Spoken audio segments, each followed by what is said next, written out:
Okay, but now explain to me what trichinosis is. 'Cause I don't Trichinosis know. was a germ that would be present in some of the animals, and it would cause your muscles to just freeze. You would be paralyzed from it. Therefore, you would probably suffocate.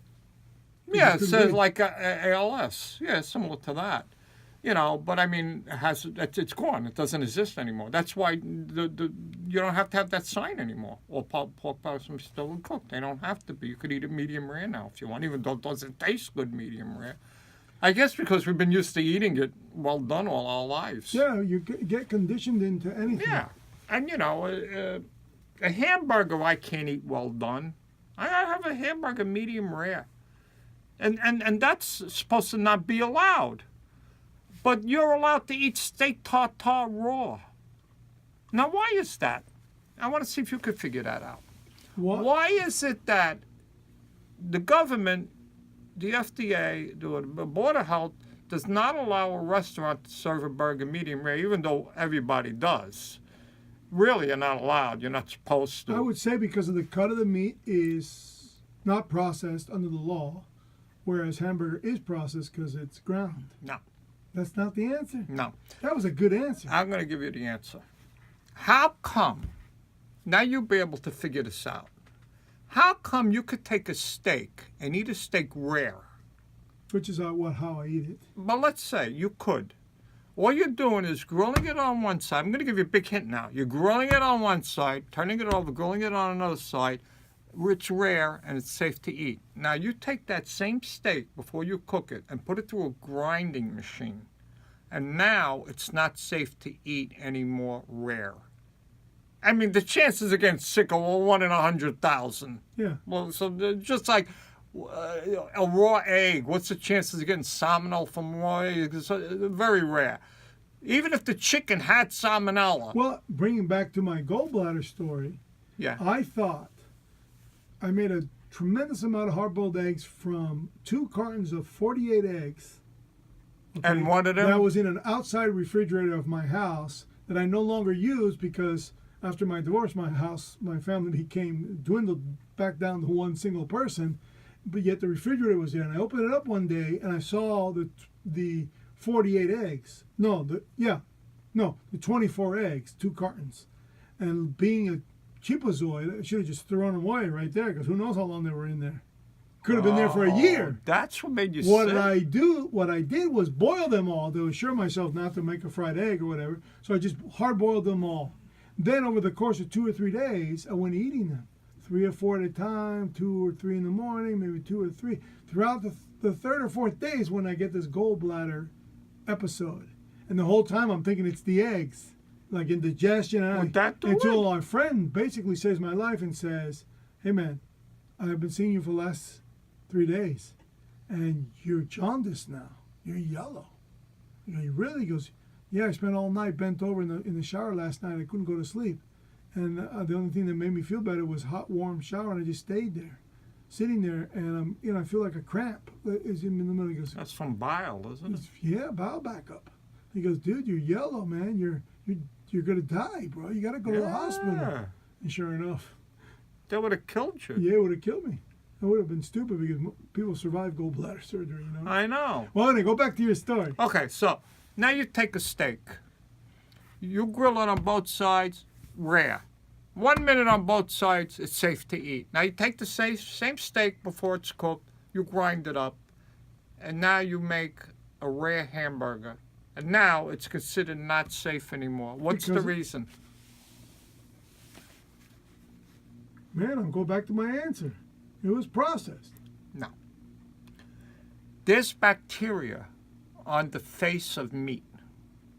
Okay. And so you get a steak, there's bacteria on top of that steak. Sure. The thing is, the bacteria can't penetrate the muscle of the meat, so it's just topical. And it gets burnt in the And cooking. the minute you put it on the grill, that bacteria is gone. The minute you turn over, that bacteria is gone. But when you grind it, now you're grinding the bacteria in the meat. You're grinding it all together. So the government's reasoning. Right. But steak tartare, you go into a New York restaurant, you're going to pay $30 for steak tartare, and that's raw chopped meat with a raw egg and seasoning, and that's legal.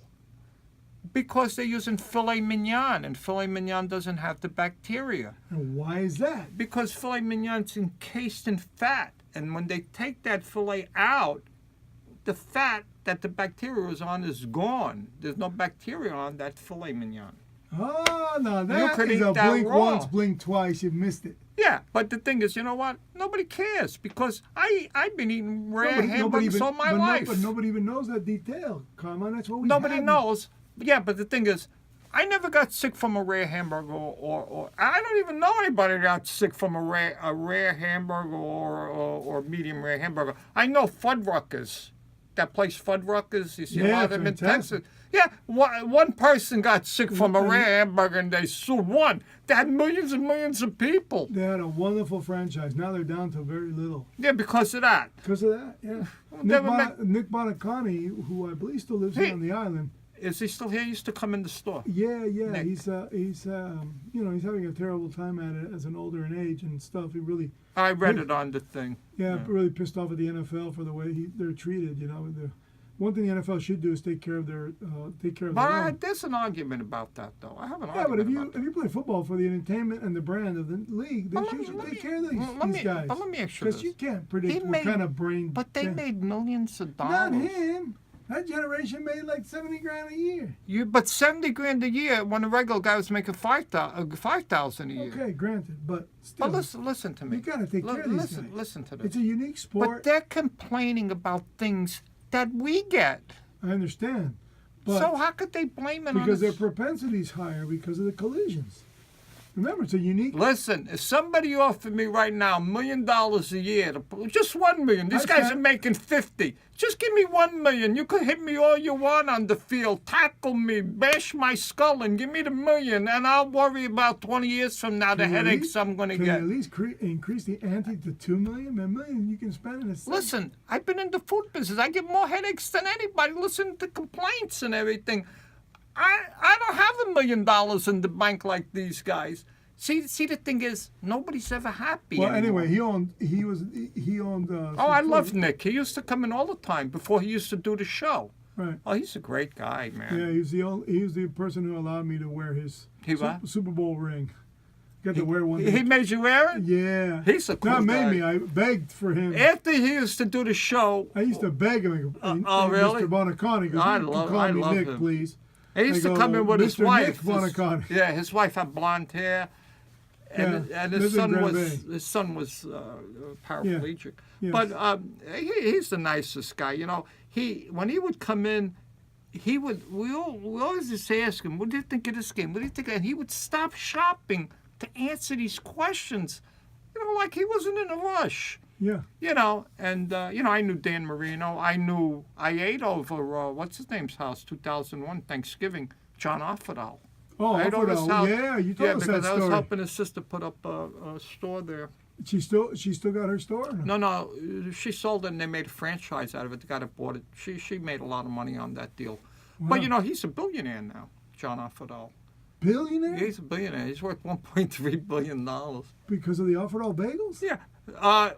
What happened was after he retired from football, he opened up his family in Wisconsin. He's from Wisconsin. Right. I met his mother and everything. His mother's hysterical. You know how his mother brought up those kids?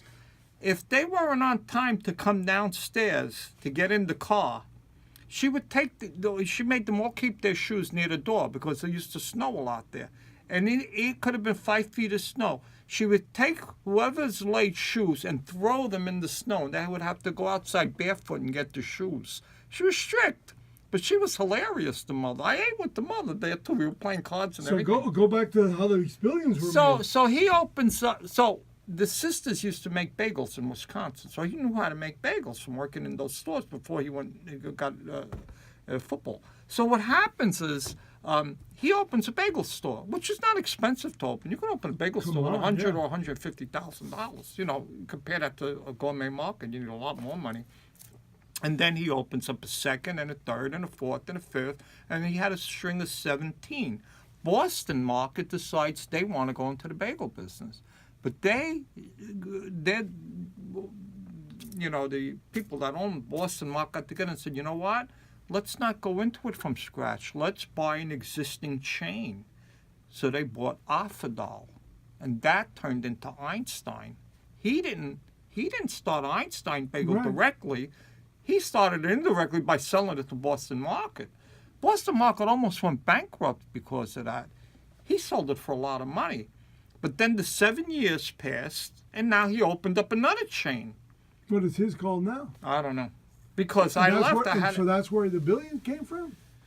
That's where what? Because That's how he all his business enterprise is now worth 1.3 billion. You can look it up. John Offerdehl's net worth is 1.3 billion. Dan Marino, who they got roads named after, highways named after, and I knew him too because they were good friends. They used to play football together, and he used to come in the store to eat. And it's up in Weston. In Weston. And Dan Marino was okay. He was a little more standoffish in the beginning because everybody used to always ask for his autograph. Yeah. But then I became pretty friendly with him, that he would call up for your comment, could you get me this, could you get me that? But John Offerdehl that's a family. Well, Marino lost all his money in that internet deal. It's a beautiful family. I mean, these people are very, very... Fine Americans. His wife, they had 2 kids at that time. Now I think they have 3. But they're very, very... understated. Then he's very family-oriented, and he's not conceited. So what happened, he had a big TV in his house, and he had a nice golf course in the back of his house. He had a nice house. And his brother-in-law, who's the district attorney there of Weston, says to him, show Carmine the clip of you running down the field. He goes, okay, I'm going to put the clip in. So he puts this tape in, and they said to me, see if you could see what happened, why he falls down. So I says, okay. So now I'm watching this in regular motion. You see him running after a guy. He was number 56. I think they retired the number. And you see him go to grab the guy, and all of a sudden you just see him go like this and fall on the ground. And you see Don Shula over him going like this, screaming. Don Shula was screaming. I think he was screaming at the refs, not him. So they said to me, did you see what happened?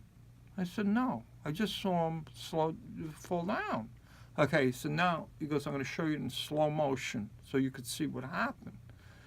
So now he does it in slow motion. And you see the ref throw a flag in front of him. Hit him in the notch. And it had spikes on it back then. They had a lead thing with spikes, and exactly what you said. It hit him in the gonads. So it hit him in his Offerdehl. He said, I was in agony. And that's what made them take that thing off with the spikes. Now they just got a little wooden ball. Just need a wooden ball. And it was hysterical. It was a hysterical day. So Offerdehl went down because he got hit in his Offerdehl. Yeah, he got hit in, it was funny. Everybody was laughing. He's got a very good personality, that guy. And he's very... And you haven't spoken to him in quite some time? Oh, no, it was that. That's it. I had to go back to New York then. Classic Bronx tale. Do what? It's a classic Bronx tale. Yeah.